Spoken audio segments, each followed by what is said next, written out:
যে আপনি নতুন দল করার জন্য আপনারা নতুন দল করার জন্য আসলে আহ, টাকা নেওয়া, চাঁদা নেওয়া, তারপরে তহবিল সংগ্রহ করা, এক ধরনের ক্যাশ ক্যাপিটাল না, সেটার দিকে যাচ্ছেন কিনা? আর জনাব রনি একটি কথা তুলেছেন যে আপনারা নির্বাচন চান না, এটাই আমাদের ম্যান্ডেট, সেইটা একটা আওয়ামী প্রবণতা এবং অন্যান্য আওয়ামী প্রবণতাও আপনাদের মধ্যে দেখেছেন কিনা। আমি ওই প্রশ্ন করেছিলাম যে আপনাদের কাজ মাঝে মাঝে আমার কাছে খুবই আওয়ামী লীগের মতো মনে হয়। পুরো ব্যাপারটা ধরে যদি একটু বলেন জানো স্যার। যেমন ভাই এক্সাম্পলটা দেন, আপনার লাস্ট কথার একটা যে এক্সাম্পল। যেমন যেমন আওয়ামী লীগও পছন্দ করতো না তাদের বিরুদ্ধে কোনো কিছু লেখা হইলে, আওয়ামী লীগ কোনোদিন পছন্দ করতো না তাদেরকে কেউ সমালোচনা করলে, আওয়ামী লীগ খুবই বিভিন্ন জায়গায় গিয়ে এই হুমকি দিত আমরা যেটা বলবো সেইটাই হবে।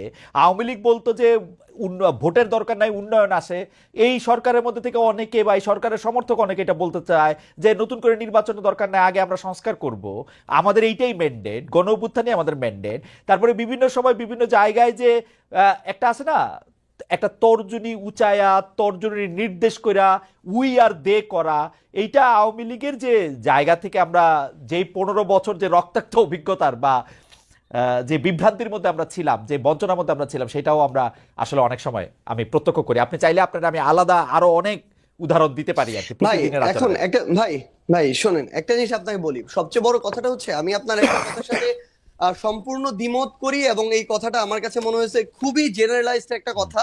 আপনি একটা কথা যেটা রনি ভাইকে বলছেন যে আওয়ামী লীগের দেয়া ছাঁচে বৈষম্য বিরোধী ছাত্র আন্দোলন চলতেছে। ভাই একটা কথা আপনাকে স্পষ্ট করে বলি, সবচেয়ে বড় কথা হচ্ছে বৈষম্য বিরোধী ছাত্র আন্দোলন কোন একজন স্টুডেন্ট কোন একটা কাজ করছে, কোন একজন সাধারণ নাগরিক একটা কাজ করছে, বৈষম্য বিরোধী ছাত্র আন্দোলন নাম ভাঙায় করছে, সমন্বয়ক শব্দটা নাম ভাঙায় করছে, তার মানে সেই দায় এই বৈষম্য বিরোধী ছাত্র আন্দোলন নিবে, এটা কোনোদিন হইতে পারে না। আমরা আমাদের জায়গা থেকে সবচেয়ে বড় যে জিনিসটা দেখছি যে এই এই পুরো যে আপনি যে সিস্টেমটার কথা বলতেছেন, কালচারটার কথা বলতেছেন, এইটা বৈষম্য বিরোধী ছাত্র আন্দোলন বলতে আপনারা যাদেরকে চেনেন ফেস হিসেবে এই মানুষগুলো এটার জন্য সবচেয়ে বেশি স্ট্রাগল করে যাইতেছে। এই পুরো বাংলাদেশের নতুন যে সংস্কার প্রক্রিয়া, এটার জন্য সবচেয়ে বেশি স্ট্রাগল করে যাইতেছে। কোন জায়গাটা থেকে আসলে এই যে বাংলাদেশে বিগত 16 বছরে এই যে একটা কালচার স্টাবলিশ করে দেওয়া হয়েছে, মানুষের রন্ধ্রে রন্ধ্রে এই যে বিভিন্ন তোষামোদি কালপ্রিটগিরি বিহেভিয়ার গুলো ঢুকে গেছে, এই যে বিভিন্ন রকম অপকর্মের সাথে জড়িত হওয়ার প্রবণতা ঢুকে গেছে, ব্যক্তি স্বার্থ এই যে চিন্তা করার যে প্রবণতা ঢুকে গেছে, মানুষ সামগ্রিকভাবে কালেকটিভলি এই জায়গাটা থেকে এখনো বের হইতে পারতেছে না।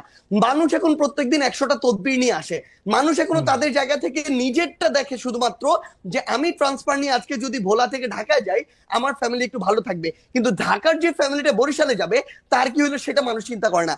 আপনি যদি আজকে দেখেন এই পুরো বাংলাদেশের যে রাজনৈতিক দলগুলো, এই দলগুলো বিগত অর্ধ শতাব্দী ধরে যেই পলিটিক্যাল কালচারটা প্র্যাকটিস করে আজকের এই অবস্থানে আসছে, এই অভ্যুত্থানের পরও ওই পলিটিক্যাল কালচার থেকে ওই পলিটিক্যাল দলগুলো বের হইতে পারে আমি নাই, আপনার তার সাথে একমত, রাজনৈতিক নেতৃবৃন্দ বের হইতে আমি পারে আপনার নাই। সাথে ভাই একমত, শেষ করে আমি একটু আপনার শেষ সাথে করি ভাই। একমত। হ্যাঁ। ভাই হুম। আমরা তো চোখের সামনে থেকে দেখতেছি, আপনাকে বলি ভাই, হুম। আপনি তো বাইরে থেকে দেখতেছেন, হুম। হুম। আমরা চোখের সামনে থেকে দেখতেছি। আপনাকে বলি আজকে এই যে এত এত রক্তের উপরে দাঁড়িয়ে, খুনের হত্যার উপরে দাঁড়িয়ে, লাশের উপরে দাঁড়িয়ে এই যে সরকার, হুম। আমরা তো সরকার সরাসরি নাই, কিন্তু আমরা সরকারকেও দেখতে পাচ্ছি, মাঠকেও দেখতে পাচ্ছি। আমাদের সবচেয়ে বড় যে সুবিধাটা হয়েছে, মানুষের না আসল চরিত্রটা আমরা দেখতে পাচ্ছি। হুম। বড় বড় রাজনীতিবিদ, বড় বড় সুশীল, বড় বড় শিক্ষাবিদ, বড় বড় হুম। মিডিয়া ব্যক্তিত্ব, এগুলো আপনার সামনে যতটা ভদ্র যেভাবে প্রেজেন্ট করে, ভিতরে এক একটা কালপ্রিট এবং ভণ্ড। এরা ভিতরে Right. ভিতরে নেগোসিয়েশন করে, ভিতরে ভিতরে এরা তদবির করে, ভিতরে ভিতরে এরা আগের কালচারটা স্ট্যাবলিশ করার জন্য মাঠে তাদের ছেলেদেরকে পাঠায় চাঁদাবাজি করে, উপরে এসে বলে কে ওখানে চাঁদাবাজি করতে গেছে। এই যে রাজনৈতিক দলের বড় বড় যে নেতাকর্মীগুলো, তারা যদি মাঠ পর্যায়ে বাংলাদেশের বড় রাজনৈতিক দলগুলো সহযোগিতা না করে, তাদের যারা কর্মী তাদেরকে তলে তলে ওই ভিতরে পাঠায়, আবার উপরে উপরে আজকে আপনি দেখেন কেন আওয়ামী লীগের বিচার হইতেছে না। আওয়ামী লীগের বড় বড় নেতা কর্মীগুলোকে শেল্টার দিয়ে রাখছে। আমি বলি জেলা আওয়ামী লীগের সাধারণ সম্পাদক সভাপতিকে শেল্টার দিচ্ছে জেলার অন্য কোন বড় রাজনৈতিক দলের সভাপতি সাধারণ সম্পাদক। This is the bitter truth. এই শেল্টার দিতেছে টাকার বিনিময়ে, এই শেল্টার দিতেছে ম্যান পাওয়ারের বিনিময়ে, অথবা এটা চিন্তা করতেছে আজকে থেকে 5-10 বছর পর তার যদি খারাপ ওকে। সময় আসে সে তাকে না, শেল্টার দেবে। ভাই সেইটা একটু জাস্ট সেইটা ভাই বুঝাই। ফিনিশিংটা দেন, আচ্ছা, আমি ফিনিশিংটা দেন। সামগ্রিকভাবে হ্যাঁ, শুধু বলি। ফিনিশিংটা তো দেন। সবচেয়ে বড় কথাটা হচ্ছে বৈষম্য বিরোধী ছাত্র আন্দোলন বলতে যে তিনজন ওইখানে সরকারি উপদেষ্টা কিংবা মাঠে যারা আছে, অ্যাকচুয়ালি যারা স্পিরিটটাকে ধারণ করে, ভাই 5 তারিখের পরে বৈষম্য বিরোধী ছাত্র আন্দোলন হইছে নতুন করে এই সংখ্যাটা বেশি, তারা এই নাম ভাঙায় খাইতেছে আরো বেশি। হুম। এবং এই মানুষগুলো থেকে শুরু করে অন্যান্য যারা আছে, তারা যদি তাদের জায়গা থেকে যেটুকু সহযোগিতা করা দরকার, এরা শেখ হাসিনার বিরুদ্ধে যেভাবে সহযোগিতা করছে, ওই সহযোগিতা যদি থাকতো বাংলাদেশ 6 মাসে প্রত্যাশার চেয়ে বেশি পরিবর্তন হইতো। কিন্তু সবচেয়ে বড় সমস্যা হচ্ছে আমরা তো সামনে থেকে ওইখানে থেকে ফেসটা পরিচিত হয়ে যাওয়ার কারণে সবকিছু আমাদের কাছে আসে, প্রাণপণ চেষ্টা করে ভাই, আমাদের তো পালাবার পথ নাই, আমরা যেদিকে যাই ঝুলাবে, এটা হচ্ছে রিয়েলিটি ভাই। তো সবচেয়ে বড় কথা হচ্ছে আমরা আমাদের প্রাণপণ চেষ্টা করে যাচ্ছি এবং যাব, কিন্তু এই সামগ্রিক যে স্টেক হোল্ডার গুলো, যেগুলো ফাংশন না করলে, হেল্প না করলে, ওয়ার্ক না করলে, ভাই শুধু একটু শেষ করেন, এই এই যে বিষয় সামগ্রিক যে স্টেক হোল্ডার গুলো, এগুলো তো বিগত কালচার গুলোর সাথে অতপ্রতভাবে জড়িত এবং সহযোগী। এরা যদি এই কালচার থেকে বের না হয়, বৈষম্য বিরোধী ছাত্র আন্দোলন বলতে যাদেরকে চেনেন বা যারা আছে, তারা তাদের জায়গা থেকে যতটুকুই কাজ করুক না কেন, ওই কাজগুলো আওয়ামী লীগের মতো করে হয়ে যাচ্ছে। সাজিস, খুবই চমৎকার আপনি বলছেন, কিন্তু খুব একপাক্ষিক বলছেন কিনা সেটা হচ্ছে আমার নিবেদন। যে আপনি এমন ভাবে বলতেছেন যে যারা ওই কালচারটা রাখতে চায় তারাই শুধু এটার মধ্যে পক্ষভুক্ত, আপনারা যারা এই কালচারটার মধ্যে আসেন এবং সেই কালচারটাই ব্যবহার করতেছেন তারা যেন পক্ষভুক্ত না। আমি প্রশ্ন করি আপনাকে আমি প্রশ্ন করেছি যে আপনারা যে রূপায়ণের অফিস নিয়েছেন সেটা চাঁদা করতে চাঁদা করতে আসতেছে, আপনাদের যদি আমি প্রশ্ন করি যে আপনারা আসলে কেন এই গাড়ি চড়ে এখানে যাইতেছেন, কে আপনাদের গাড়ি দিচ্ছে, আপনারা বলেন আমার মতো 1 কোটি খালেদ মহিউদ্দিন আছে যারা আপনাদেরকে গাড়ি দেয়। একই কালচারে আপনারা পড়তেছেন না, একই কালচারে আপনারা ব্যবহার করতেছেন না, আপনাদের কাছে তদবির আসতেছে, আপনারা তদবির করতেছেন তো, বিভিন্ন জায়গায় আপনারা তদবির করতেছেন তো, করতেছেন না, আসতেছে আপনাদের কাছে। ভাই শুনেন ভাই, আসতেছে 100টা, হ্যাঁ করতেছি না ভাই। আপনি একটা রেফারেন্স বের করে দেখাবেন যে এই তদবিরটা করছি, এবং যদি কোনো একটা ক্ষেত্রে ভাই বলি, ধরেন কোন একটা জেলার ডিসি ওই জায়গায় গিয়ে এখনো রাজনৈতিক দলের তোষামোদি করতেছে, জনগণের চিন্তা না করে নির্দিষ্ট কিছু মানুষের এজেন্ডা বাস্তবায়ন করতেছে, ওই এলাকার মানুষ, জনগণ, ছাত্র প্রতিনিধি সবাই একসাথে এসে যখন বলে, তখন এই দাবিটা তুলছি। কিন্তু আপনি এটা যখন জনগণের ক্ষেত্রে হবে, দেশের স্বার্থ হবে, তখন আমরা আমাদের জায়গা থেকে দাবি তুলবো। আপনি এটা একটা এক্সাম্পল দেখাবেন, আমি দেখাবো সার্জিস, আমি একটা এক্সাম্পল দেখাবো, একটা এক্সাম্পল দেখাই, অবশ্যই একটা এক্সাম্পল দেখাই, একটা এক্সাম্পল, হ্যাঁ আপনারই দেখাই। আমার এটা বলতে মানে এটা খুব ইচ্ছা ছিল না, কিন্তু যাই হোক একজন জুডিশিয়ারির একজন খুব উঁচু পদের কর্মকর্তা আমাকে জানিয়েছেন, আমি বলি সেটা হচ্ছে আপনার বাবার তদবিরের কারণে নিয়োগ বন্ধ করে দেওয়ায় পঞ্চগড়ের জেলা জজ আর চিফ জুডিশিয়াল ম্যাজিস্ট্রেটকে মিনিস্ট্রিতে অ্যাটাচড করা হয়েছে।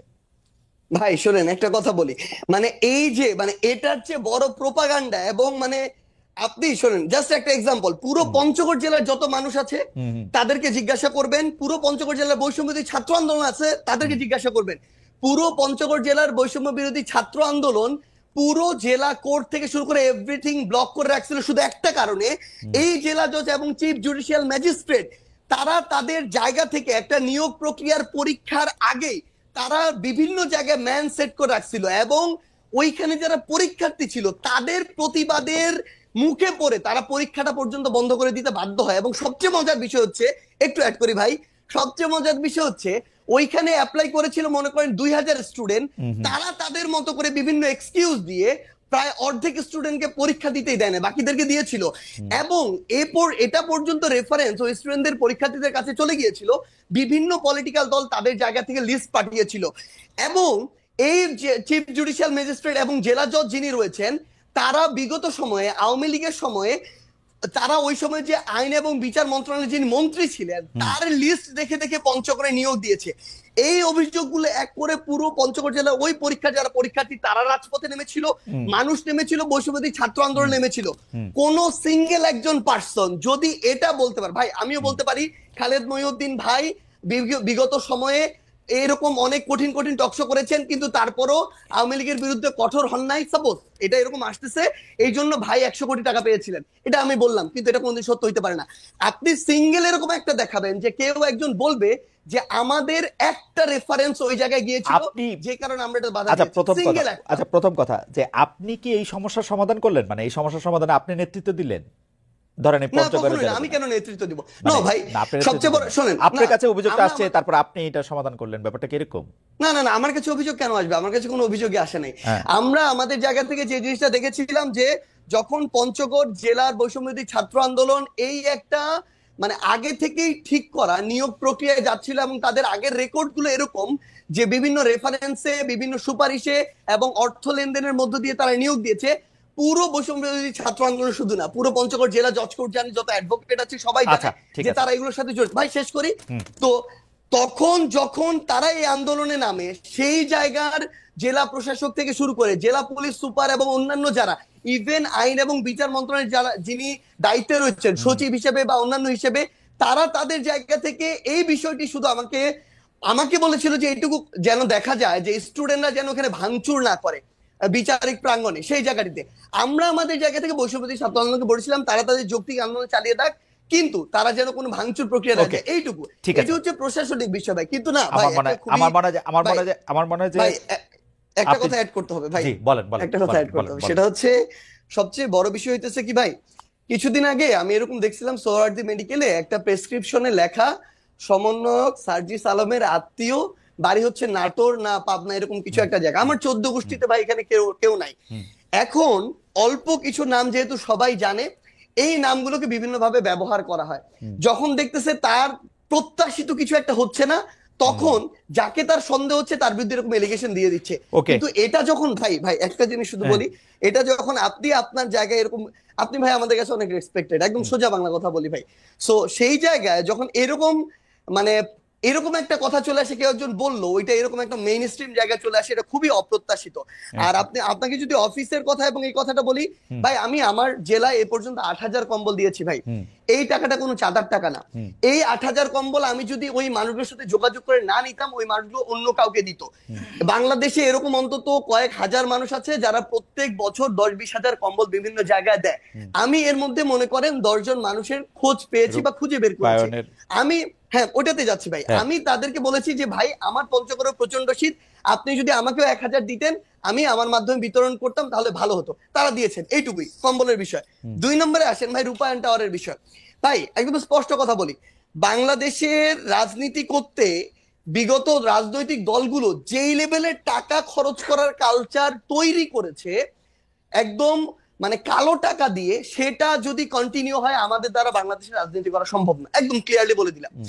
আমরা আমাদের জায়গা থেকে ভাই একটা ফাউন্ডেশন করার প্রসেস অলমোস্ট শেষের দিকে। এই ফাউন্ডেশনে ওপেন ফান্ডিং হবে দেশের এবং দেশের বাইরের। আমরা আমাদের জায়গা থেকে আমাদের ম্যানিফেস্টো তুলে ধরবো পুরো পৃথিবীর মানুষের সামনে।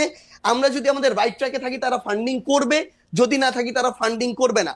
এবং আপনি যে এই গাড়িটার কথা বলছেন ভাই, আমি আপনাকে বলি, আপনি যদি দেশে থাকতেন না, আপনি এতদিনে আমার অন্তত 5 দিন কল পাইতেন যে ভাই মহিউদ্দিন ভাই আপনার তো হচ্ছে 2টা গাড়ি আছে, আমাকে একটা গাড়ি একটু 3 দিনের জন্য দেন বা 1 দিনের জন্য দেন, ড্রাইভার এবং গাড়ি আপনার, তেলটা আমি দিব ভাই। আমি ভাই লিখে দিতে পারি, আপনি খালেদ মহিউদ্দিন ভাই আপনার 2টা গাড়ির মধ্যে একটা গাড়ি একদিনের জন্য আমাকে দিতেন। এরকম আমাদের বাংলাদেশে এই অভ্যুত্থান পরবর্তী সময় হাজার হাজার মানুষ আছে ভাই, যে 16 বছর পরে একটু হাফ ছেড়ে নিঃশ্বাস নিচ্ছে। এই মানুষগুলোর ওই সামর্থ্যটুকু আছে। এই মানুষগুলো এখন লক্ষ লক্ষ কোটি কোটি টাকা তাদের উপরে যে চাঁদা এভাবে চাপিয়ে দেওয়া হতো, সেটা থেকে তারা এখন মুক্ত। ভাই আমরা না রিকোয়েস্ট করি ভাই এভাবে ওপেনলি ভাই, একদিনের জন্য ফোন দিয়ে রিকোয়েস্ট করি, আমরা আপনাদের যারা এখানে আছেন নিশাদ ভাই থেকে শুরু করে আমরা তাদেরকেও করবো ভাই, যদি দেন ভালো হবে, না হলে ভাই আমরা আরেকজনের কাছে বলবো, যেই দেয় ভাই। আজকে কেউ দেয় নাই ভাই, ক্লিয়ারলি বলে আজকে কেউ দেয় নাই, হেঁটে চলছি, রিকশায় চলছি ভাই, এভাবেই আমাদের লাইফ চলছে। জনাব সার্জিস আপনাকে ধন্যবাদ। আমি শেষ প্রসঙ্গে মানে অনুষ্ঠানের আসলে একটু সময় বেশি লাগলো কারণ সার্জিস একটু দেরি করে আসছিলেন, কিন্তু আমরা একটা শেষ প্রসঙ্গে আসি খুব সংক্ষেপে। জনাব রনি আপনি যদি 2 মিনিটে বলেন, তারপর আমরা সার্জিসকে 1 মিনিট শুনে আমরা আজকের অনুষ্ঠান শেষ করব। সেটা হচ্ছে যে আমি জানতে চাইছিলাম যে এই যে বর্তমান যে যারা বৈষম্য বিরোধী ছাত্র আন্দোলন, যারা নতুন রাজনৈতিক দল করতেছে, সরকার করতেছে, তাদেরকে আপনি কি দেখেন, তারা ঠিক পথে আছে কিনা, তারা রাজনৈতিক জায়গাটা থেকে? আচ্ছা দেখেন, বৈষম্য বিরোধী ছাত্র আন্দোলনকে আওয়ামী লীগের সাথে ট্যাগ দিয়ে চিন্তা করাটা আমি কিন্তু বলি নাই। আচ্ছা এটা আপনি বলেন না, আমি আমার এই প্রশ্নটা একটু করে রাখতে হবে যে আপনি যে যাকে বলতেছিলেন যে স্বাধীনতা আসলে দিলেই হবে না, স্বাধীনতা কামস উইথ রেসপন্সিবিলিটি, কারণ এটা আসলে সার্জিসের বক্তব্য অসংখ্য পরিষ্কার যে তারা কিন্তু আসলে তদবিরের বন্যায় ভেসে যাচ্ছে। অসংখ্য লোক তাদেরকে তদবির করতেছে, তারা তদবির যদি নাও শোনে তাইলেও কিন্তু এটা বাজারে গিয়ে বলা সম্ভব যে তারা তদবির করে কাজ করছে, কারণ আমরা নিজেরাই আসলে অনেক বেশি তদবির করতেছি তাদের কাছে। তো ওই জায়গা থেকে জনগণকে বাইর করে নিয়ে আসার জন্য বা জনগণকে এইটা বোঝানোর জন্য যে তোমরা আপাত লাভ আর দেশ গরুর জিয়াফত সেটা তাদের জন্য খুব গুরুত্বপূর্ণ কিনা সেটা জায়গা থেকে যদি একটু বলতে আর সার্জিস এই ব্যাপারটা নিয়ে আপনি একটু কথা বলবেন যে জনগণকে বোঝানোর জন্য আপনারা কি করতেছেন, যে জনগণরা আসলে নতুন রাজনৈতিক বন্দোবস্ত চায় কিনা, যে রাজনৈতিক বন্দোবস্ত আসলে এই তদবির এইটা থাকবে না। জনাব রনি, আপনি আগে। হ্যাঁ, এখন এই রাজনৈতিক বন্দোবস্তের জন্য দেখেন, আমি বৈষম্য বিরোধী ছাত্র আন্দোলন সার্জিৎ যেটা বলতেছিল যে আমরা কিন্তু রিস্কে আছি, রিস্কের কোনো কিছু নাই। হ্যাঁ, দেখেন বাংলাদেশে একটা ঘটনা ঘটে গেছে, 24 একটা ঐতিহাসিক ইভেন্ট, এবং এইটা বাংলাদেশকে রাজনৈতিকভাবে যদি মুক্ত করতে না পারে তাহলে আমরা আবার আগের জায়গায় ফিরে যাব। প্রত্যেকটা রাজনৈতিক দলের জন্য এটা চ্যালেঞ্জ আকারে হাজির হয়েছে। এখন ছাত্রদের মধ্যে ডেফিনেটলি নতুন আমাদের রাজনীতি লাগবে।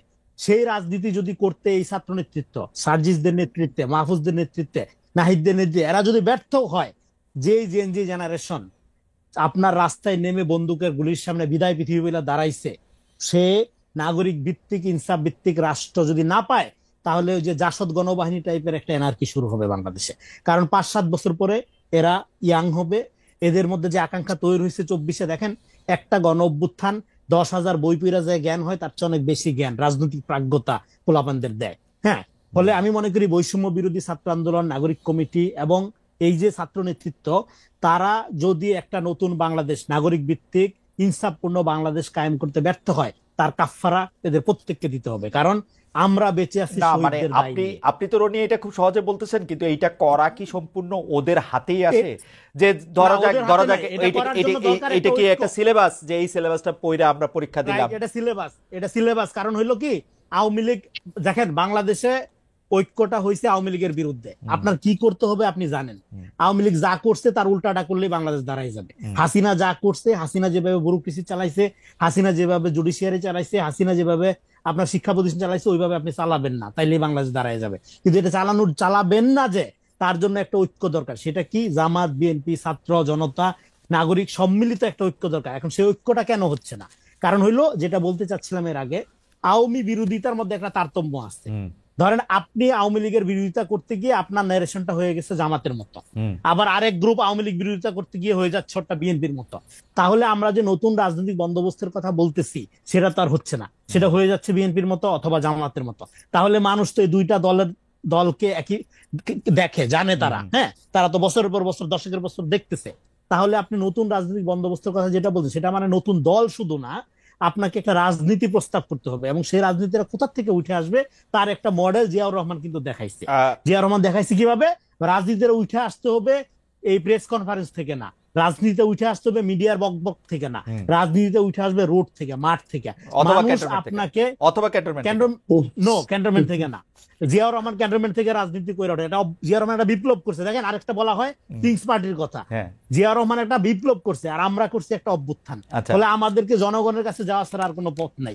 জিয়াউর রহমান বিপ্লব করার পরে আবার জনগণের কাছে গিয়ে আমরা তো এত কিছু বুঝি না। আপনি তাত্ত্বিক, আপনি বলেন এটাকে অভ্যুত্থান, এটা বিপ্লব না, নাকি বিপ্লব অভ্যুত্থান না?